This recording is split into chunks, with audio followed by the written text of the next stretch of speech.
국민의당의 박지원 의원 이야기를 한번 해볼게요. 상당히 재밌는 구석이 있습니다. 박지원 전 대표가 하는 말 중에 굉장히 의미심장하게 저는 받아들였던 부분이 그거예요. 자유한국당의 원내대표 경선 이야기 하면서 거기에 바른정당에서 지금 11명 남아있는 사람 중에 또 대여섯 명은 들어간다. 그 이유가 뭐냐면은 자유한국당의 원내대표 선거를 위해서는 홍준표의 세력이 훨씬 많이 더 필요하다는 의미에서 데려갈 거라는 거예요. 그럼 12월 12일 날 자유한국당의 원내대표 경선이 있는 날인데 얼마 안 남았잖아요. 현실적으로 뭐 대단한 몇 달 동안 꿈꾸고 있는 게 아니라 사실은 정치권의 어떤 체제 정비랄까 이런 거는 12월 달 안에 다 끝내야 됩니다. 당장 새해가 막 시작되면요. 정치 전문가들은 모든 게 다 지방선거로 향한단 말이에요.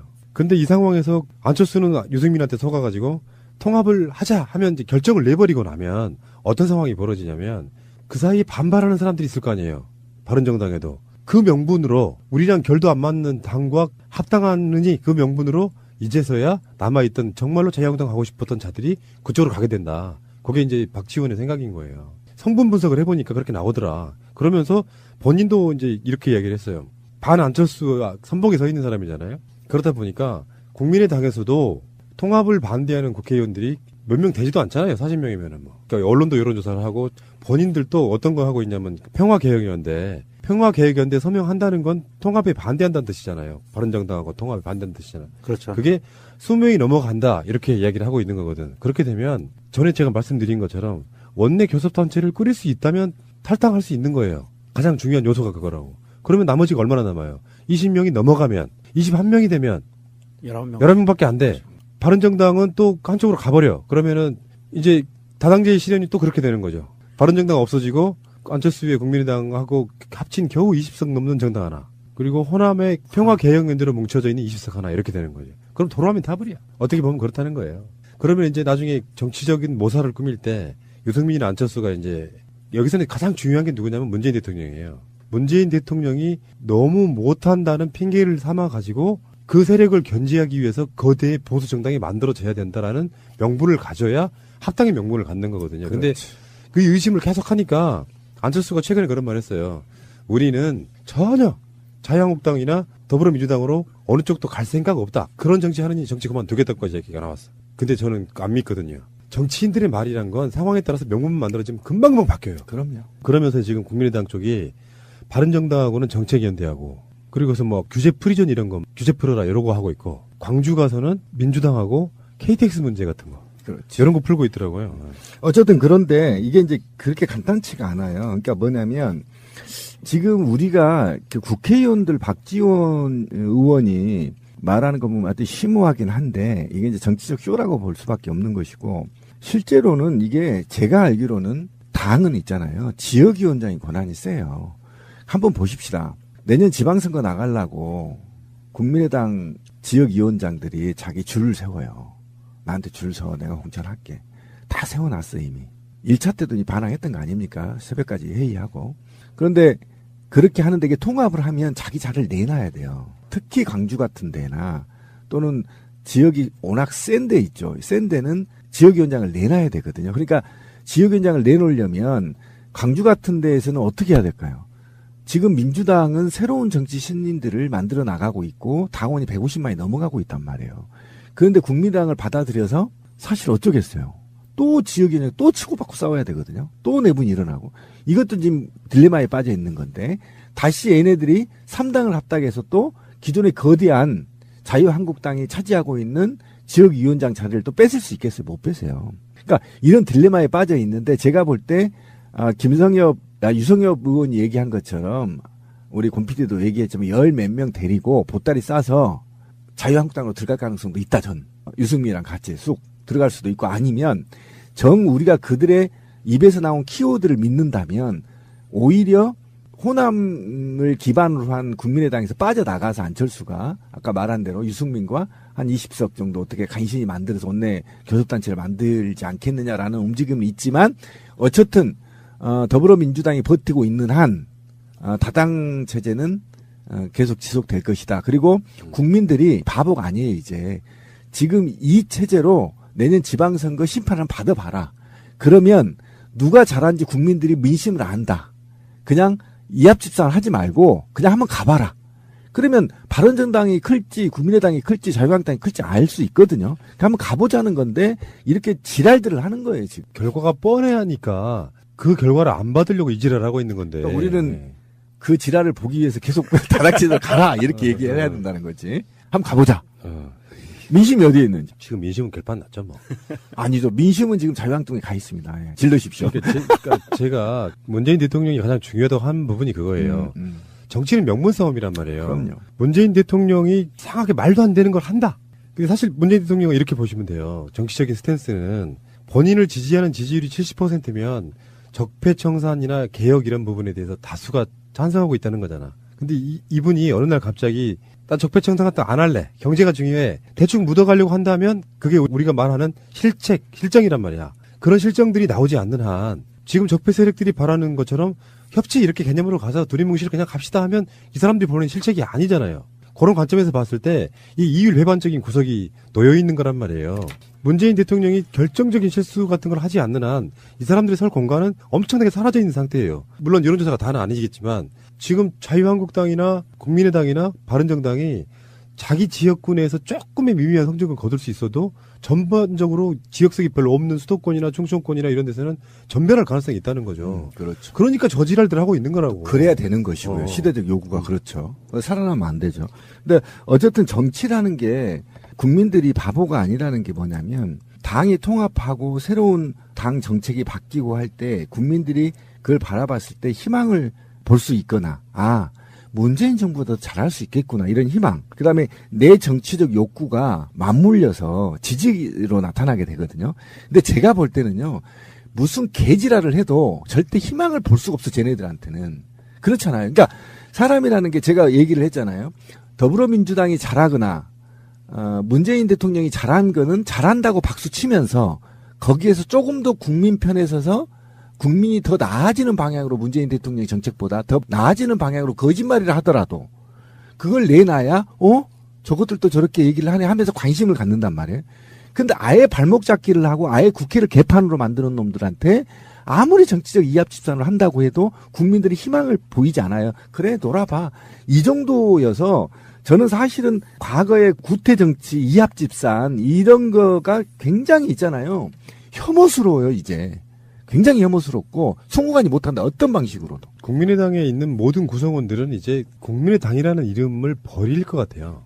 안철수도 그럴 거 아니에요. 뭔가 자기가 새 판을 짠다고 하면 뭐 정치권에서 예상하듯이 안철수의 최종 목표는 자유한국당이라고 이야기하고 있는 건 지금의 발톱을 숨기고 있지만 제3지대 제3당으로서 중요한 캐스팅 보트를 하면서 근데 결국에는 시선이 지방선거가 아니고 대선에 가 있는 거잖아요. 그럴 때 이 당으로는 제3당이고 만약에 온전하게 보존이 된다고 해도 한 50석밖에 안 되는 정당으로 끝까지 가지는 않을 거 아니에요.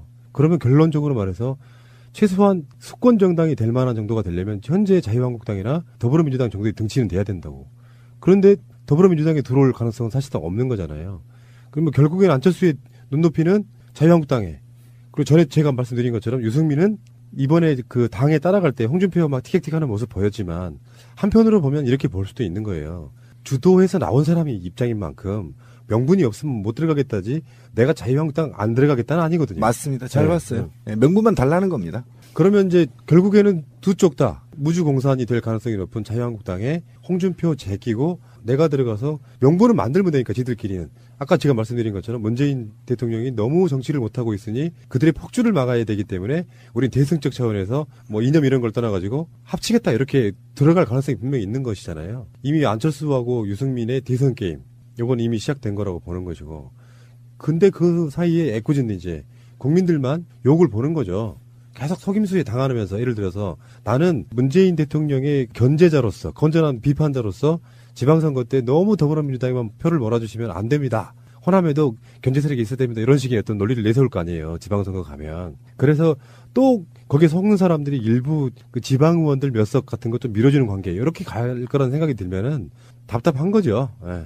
저는 어쨌든 아까 말을 잘했는데 유승민은 저는 자유한국당 갈 거라고 봅니다. 이번에 원내대표 선거 끝나고 일단 언론들은 친박계 청산했다 이렇게 프레임을 만들어낼 거고 준표도 친박계 청산했다 내면 김무성이 가서 이제 들어와라 마 이렇게 데리고 와서 슬쩍 또 한번 김무성이 유승민 한번 가지고 놀았잖아요. 그렇죠. 그러니까 한번 들어와라. 너 키워줄게. 내가 이번에 그렇게 될다 놓고 또 죽이는 거죠. 정치란 그런 거예요. 근데 문제는 이제 안철수계가 이제 어떻게 움직일 거냐. 홀로서기를 할 거냐. 나가서 아니면 계속 호남의 득세 높은 의원들 밑에서 계속 발목 잡히면서 살 거냐의 고뇌가 이제 남아있는 건데 저는 자칫 잘못하면 안철수도 정치 계략에 말려서 한 15명에서 19명 사이 데리고 들어갈 수도 있다. 저는 그렇게 봐요. 저는 이제 프레임이 약간 이제 피해의식 때문에 그렇다고 분석한다고 하는 건데 어차피 지금 뭔가 이 정부를 흔들지 않으면 안철수 입장에서는 불안한 겁니다. 어떤 경우에도 안철수는 다음에 대통령 후보는 될 수 있으나 대통령이 안 된다는 위기심이 있지 않습니까? 그러면 어떻게 하든 큰 세력으로 들어가서 문재인 대통령을 흔들면서 자기 입지를 높여야 된다는 거거든요. 지금 상태에서는 지나가던 걔도 이야기를 안 들어요. 안철수 얘기를. 형 하고 가요. 걔도. 세력이 너무 약하다는 거죠. 그리고 내부에 지도력을 보여주지도 않았고 지금까지 못했고 그런 측면에서 봤을 때 뭔가 새로운 판을 만들기 위해서 저는 자유한국당으로 갈 가능성이 일부 데리고 있다. 저는 그렇게 봐서 12월 12일 날 끝나고 새해 맞기 전에 임시국회 전에 아마 제가 볼 때는 요동칠 가능성이 굉장히 있다라고 예측이 돼요. 안철수가 하고 있는 그 행보를 보면 아직까지는 자유한국당 쪽에 염두에 두고 있는 것 같지는 않아요. 사실은 뭐 얼마나 그 뭐 대단한 계략가길래 대단한 플랜을 세우고 움직인다고 생각하지는 않는데 일단은 안철수의 기본 일단 문재인 싫어를 기본으로 하고 베이스로 깔고 대통령 병 어떤 방법이 난 될 거야. 그래서 내가 생각하는 새정치를 할 거야. 이게 두 번째 베이스고 세 번째는 안철수 성향상으로 보면 이런 거 있잖아요. 정치인들이 내 성향상 내가 어떻게 자유한국당에 가니? 그래도 내가 명색이 새정치를 외쳤던 사람인데 라고 나중에 조금만 뒤집으면 돼요. 그게 김영삼의 논리예요. 저 당을 내가 개혁해서라도 대통령 할 거야 생각이 들면 뭐 의석수가 많은 곳에 애초에 2012년도에 안철수가 등장했을 때는 문재인 후보와 더불어 가지고 최대의 공격 대상 중에 하나였단 말이에요. 그 당 자체에 박근혜 후보가 있었으니까. 근데 이걸 뒤집어 생각해 보면 정치인들이라고 하는 그 갖고 있는 그 생각들이라는 게 원천적으로 자유한국당이 숫자가 얼마가 되고 이런 건 중요한 거 아니야. 그 구성원들도요. 정권을 가져와야 되잖아요. 그러면 안철수도 이제 받아들인다는 거예요. 문제는. 이걸 뒤집어서 문재인 후보가 성향이 약간 보수적이고 자유한국당 쪽에 생각이 있다 그러면 받아들일 거예요. 그게 정치야. 엄밀히 따지면 그런 방식으로 갈 거라서 그래서 정치는 생물이라고 말하는 게 그런 측면 같아요. 맞아요. 명분 갖다 붙이기 나름이고 대선 후보가 있어. 근데 지금 안철수 상품성이 떨어진 게 지금은 현재는 뭐 차기 대선 후보 조사 같은 건 안 하지만 현재 분위기로만 보면 그냥 3, 4%짜리 군소 대선 후보밖에 안 돼요. 아직까지는 안철수라는 인물 자체에 대한 매력은 없는 건데 자기들은 레벨이 이렇게 생각하는 거예요. 홍준표, 안철수, 유승민 요 느낌들은 뭐냐면 대선 후보에 나왔던 후보들 느낌이잖아요. 지들끼리 약간 그 신선으로 하고 있는 거예요. 다른 사람들은 염두에 안 두는 거지. 그러니까 자기가 상대적으로 봤을 때 홍준표를 보나 유승민은 보나 내가 그중에 홀라. 왜냐? 홍준표는 그냥 그 당의 고정표라고 생각하는 거고 유승민은 자기보다 훨씬 적게 얻었잖아요. 안철수 입장에서는 그래도 포스트 문재인은 나야라고 생각할 수 있는 착각에 빠져 있는 거란 말이에요. 거기다가 안철수의 목리잖아요. 그게. 목리 플러스 자유한국당의 이미지 혁신. 안철수가 자유한국당에 들어가면 일부 자유한국당의 지지도가 폭등할 수 있어요. 일시적으로. 그리고 자유한국당의 적폐를 안철수의 조금 남아있는 목리 정치에 숨을 수가 있어, 뒤에. 숨어서 적폐 세력들과 적당하게, 기득권 세력들과 적당하게 타협하면서 제1회의 대항마로 누군가는 키우려고 하는 배후가 있다. 이렇게 보면 돌출구가 보이는 거죠. 자유한국당이. 지금 저러면 자유한국당 절대 빠져나가지 못하거든요. 계속 자기들끼리 말려 있어요. 누군가가 외부에서 이미지를 갱신할 수 있는 누군가가 들어와야 줘야 되는데 그건 유승민 원래 나갔던 놈이 들어가는 거니까 아무 갱신이 없는 거죠. 거봐. 네가 나간 게 잘못됐다. 이것밖에 없는 거잖아. 근데 안철수는 이게 혁신적으로 바뀔 수가 있다. 자유한국당이. 그 특성을 그대로 갖고 있대. 대표성을 갖는 안철수가 만약 자유한국당에 들어간다면 정말 맞짱 한번 떠볼 만한 이런 힘이 있다고 본다는 거죠. 그렇게 목리와 합쳐서 안철수가 잘못 판단할 수가 있어요. 광주에 있는 가장 유력한 신문이라는 광주일보가 최근에 여론조사를 했는데요. 호남 지역에 있는 국회의원이 23명이에요. 예. 호남 지역구를 두고 있는. 그중에 20명이 통합에 반대하고 있다고 하니까 이게 말처럼 새놈은 누구야? 전격적으로 아니 안철수 계이겠죠. 그러니까 안철수에서 꽂혀 있거나 지금 최고로 가깝게 지내는 사람들. 그러니까 그런 사람들을 제외하고는 절대 다수가 지금 반대하고 있는 거잖아요. 그러니까 안철수 뜻대로는 안 될 거다. 결국은 어떻게 보면은 민심에 반해가지고 뭔가를 막 모략질 하려다 보면 결국에는 소멸해 가는 거라고 봐요. 안철수를 지지해왔던 사람들이 일시적으로라도 문재인 대통령을 지지하고 있다고 칩시다. 근데 안철수가 저렇게 권력을 향해서 가면서 온갖 명분 들이대고 대선 투표용지에 잉크가 마르기도 전에 당대표로 다시 복귀하고 대선 조작 사건 같은 거 사실상 책임 안 지고 그러다가 만약에 자유한국당까지 동네 사투리로 뻔내 하기 시작하면 계속해서 깎아먹는 거예요. 대선 때 20% 정도를 얻었던 후보가 나중에 보면 자기 갖고 있던 재질을 다 깎아먹고 정치인들이라는 게 어떤 사람들입니까? 엄밀히 따지면 우리나라에서 가장 그런 쪽에 능한 사람들 아니에요. 상품성 떨어진 안철수에게 누가 줄을 섭니까? 결국은 안철수 망해가는 거죠. 이게 사실 그 자유한국당의 원내대표 경선이 끝나고 나면 누가 되든 결정이 되고 나면 아마 그 즈음에서 바른정당에서 몇 명이 다시 들어갈 것 같고요. 사실 그렇게 되면 바른정당 입장에서 몇 석 안 남기 때문에 그런 상황에서 안철수가 과연 바른정당하고 합당까지 하려고 할까? 하는 생각은 들어요. 그런 분석도 가능한데 한편으로는 이렇게 봐야 돼요. 안철수 성향을 봐야 돼. 거기서 꺾일 스타일이 아니잖아. 감정이 쌓이기 시작하면 안철수가 한 말 나는 굉장히 유심히 보고 있어요. 자기는 고독한 승부사 같은 거로 평가를 하고 있더만요. 최근에 보니까. 자기가 했던 건 다 성공했다고 보는 사람인데 여기서 중간에 앞으로 더 이상의 통합은 없습니다라고 이야기할 수는 있는 입장은 아니고 지금 막 정책 연대하면서 지금 깨봉 냄새 나잖아요. 거기서 중간에 멈추는 건 사실 불가능하다고 봅니다.